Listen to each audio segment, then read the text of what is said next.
నాన్న కొంచెం అన్నం పెట్టనా? వద్దమ్మా, మజ్జిగిపోయి. మీనా ఎక్కడమ్మా? ఊర్లకని వెళ్ళింది, వచ్చేస్తుంది. సుబ్బుతుడు గారు, సావిత్రి పాలపొడి అయిపోయింది, ఒక గ్లాసుడు పాలుంటే ఇస్తావమ్మా? అబ్బే లేవండి, ఇప్పుడే తోడు పెట్టేశాను. ఓన్లే అమ్మా. ఇన్ని గారు, కృష్ణమాచారి, ఇంకా కొట్లు తీసే ఉంటాయ్యా. అయ్యో నేను నోరు తెరిచి అడగకపోయినా అడుగుతావయ్యా, నాకు తెలుసు. ఏమి అప్పుడు అనంగా వెళ్ళి ఇప్పుడా రావటం? 2 కూరలు తీసుకురావడానికి ఇంతసేపా? నన్ను చూస్తే చాలు నీకు అలాగే అనిపిస్తుంది. నీ కూరలు ఎంత అవసరమో ఏముంటామో అని సిటీ బస్ ఎక్కాను, తొందరగా ఇంటికి వచ్చేద్దామని. దారిలో పెద్ద ఊరేగింపు, అటు బస్సులు అటు, ఇటు బస్సులు ఇటు, అటు సైకిల్ అటు, ఇటు సైకిల్ ఇటు, మొత్తం స్తంభించిపోయిందనుకో. ఎలా బ్రతికి బయటపడతాను రా భగవంతుడా.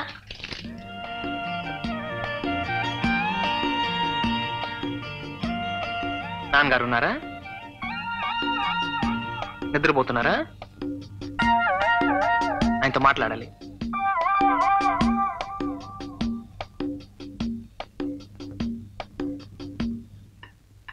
నమస్కారం సార్. రా నాయనా రా. ఏమిటి? రేపు ఉదయం 10 గంటలకు మీరు రెడీగా ఉంటే కలెక్టర్ ఆఫీస్కి వెళదాం. కలెక్టర్ ఆఫీస్ కా? నాన్నగారు చెప్పలేదా? వృద్ధ కళాకారులకు ప్రభుత్వం ధర్మం చేస్తోందటమ్మా. అలాగంటే ఎలాగంటే బాబు, వాళ్ళకి అలాంటి ఉద్దేశం కలగడమే అంతంత మాత్రం. అలా వచ్చేసిందో ఇలా పుచ్చేసుకోవడమే. పైగా మా అద్దె బకాయిలు అవి ఉన్నాయిగా, వెళ్ళి ఒప్పేసుకోండి, పుచ్చేసుకోండి. మీనా, ఈ మజ్జిగ తీసుకెళ్ళి చంద్రానికి ఇచ్చిరా. ఇలా వచ్చిపోయే వాళ్ళందరికీ మజ్జిగులు గిజ్జిగులు ఇవ్వటానికి ఇదేమన్నా చలివేంద్రమా? అర్థం చేసుకోదు. నాకండి మీ నాన్నగారు డేట్ ఆఫ్ బర్త్, వచ్చిన బిరుదులు, జరిగిన వింటున్నారా? అవన్నీ ఒక పేపర్లో రాసిస్తే నేను రేపు వచ్చి కలెక్ట్ చేసుకుంటాను. ఏమండి? Thank you.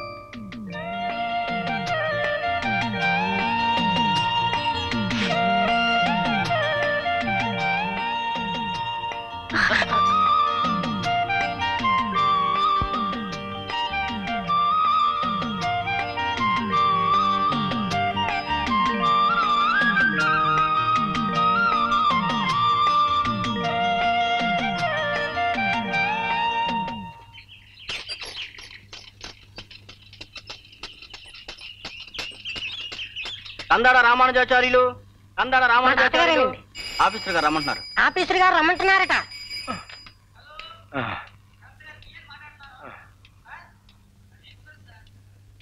ఇలా కూర్చోండి.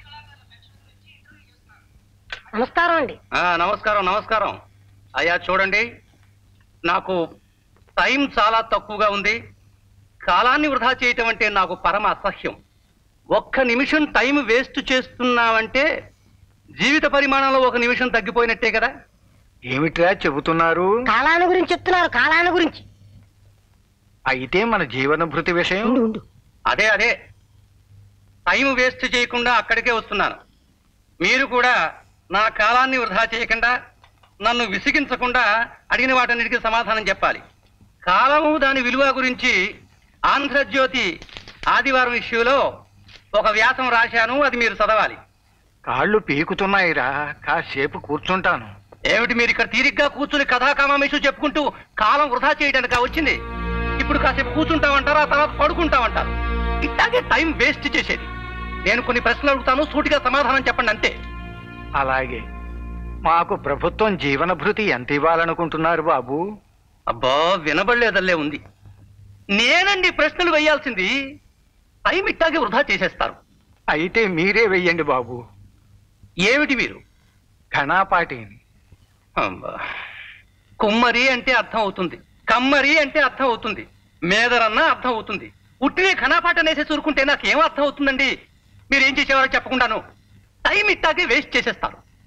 ఘనాపాటి అంటే ధాత రాతి రాతిర్ధాత ధాత రాతి సవిత సవిత రాతిర్ధాత ధాత రాతి సవిత రాతి సవిత సవిత రాతి రాతి సవితేదం ఇదం సవిత రాతి రాతి సవితేదం ఆపండి, రాతి ఆపండి. సవిత. అయ్యో సూటిగా సమాధానం చెప్పండి అంటే ఒకే ముక్కను పట్టుకుని ముందుకి వెనక్కి వెనక్కి ముందుకి తిప్పి తిప్పి కొట్టారే. ఇదే టైం వేస్ట్ చేయడం అంటే. చూడండి, మీతో పెట్టుకుంటే ఇవాళ రోజంతా ఇలాగే గడిచిపోయేలా ఉంది. వెళ్ళండి. ఎలా ఉన్న రోజున రండి, తీరిగ్గా కూర్చుందాం. వెళ్ళండి. చాలా ఇబ్బందుల్లో ఉన్నాను బాబు. ఒక్క 50 రూపాయలు ఇప్పించండి దయచేసి. నాకు వచ్చే డబ్బులో మినహాయించుకోవచ్చు. కర్మ, మళ్ళీ ఏమిటండి? మీ అర్హత ఏమిటో, మీకు ఏం వచ్చో ఏం రాదో, అసలు మీరు పండితులు అవునో కాదో తెలుసుకున్న తర్వాత ఏమిటయ్యా ఆలోచించేది తెలుసుకునేది? డబ్బిచ్చే. ఘనాపాటి అనే పదానికి అర్థం కూడా తెలియని నీకు అసలు ఆ కుర్చీలో కూర్చునే అర్హత ఉందో లేదో మేం తేల్చాలయ్యా. ఓ మహా పండితుడు, వృద్ధుడు, కనీసం కూర్చోమనకుండా ఇందాకటి నుంచి నిలబెట్టే మాట్లాడుతున్నావే, ఏమిటయ్యా నీ సంస్కారం? ఏమిటయ్యా నువ్వు మాట్లాడేది? పొద్దున్న లేస్తే ఇలాంటి వాళ్ళు 1,00,000 మంది వస్తూ ఉంటారు, పోతూ ఉంటారు. వాళ్ళందరికీ చేతులెత్తి దండం పెడుతూ కూర్చోమంటావా? ఏ ఓ డిగ్రీ అడ్డు పెట్టుకుని ఆ కుర్చీ ఆసరాగా చేసుకుని అందరి చేత నువ్వు దండాలు పెట్టించుకోగలేంది? వేదాంగాలు జీర్ణం చేసుకున్న ఇలాంటి మహానుభావుడికి పాదాభివందనం చేస్తే మాత్రం తప్పేమిటి? రోజు గడిచే దిక్కులేక మీ ముందులా పడిగాపులు పడుతున్నారు కదా అని చులకనగా చూడకండి. వాళ్ళ పాండిత్యం ముందు మీరు ఇచ్చే సహాయం ఏ I have no time to discuss with you. Get out, you bloody... hold your tongue. ఊరుకో బాబు. బండారు సత్యనారాయణమూర్తి గారు నేనేనండి. రండి, పిలుస్తున్నారు. ఎందుకు బాబు వారితో గొడవ పడ్డం? గొడవ కాదండి, అతను సరైన పనే చేశాడు. మనం కళాకారులం, వృద్ధులం అని గౌరవం లేకపోయినా మనుష్యులం అనే మాట కూడా మర్చిపోయి అంత హీనంగా మాట్లాడుతుంటే ఎందుకు భరించాలి? పరిస్థితులు ఇప్పుడు చెబుతుంటే విన్నాను. నేను మీకు శాశ్వతంగా పరిష్కారం చూపించలేకపోయినా నా శక్తి కొద్దీ సమర్పించుకుంటున్నాను. చిన్న సహాయమే, కానీ మీ పాండిత్యానికి తగిన బహుమతి కాదు. పదచంద్ర. వారు ఏమన్నారో వినపడలేదు, కానీ వారి మాటల్లో భావం అర్థమైంది. ఆయుష్మాన్ భవ.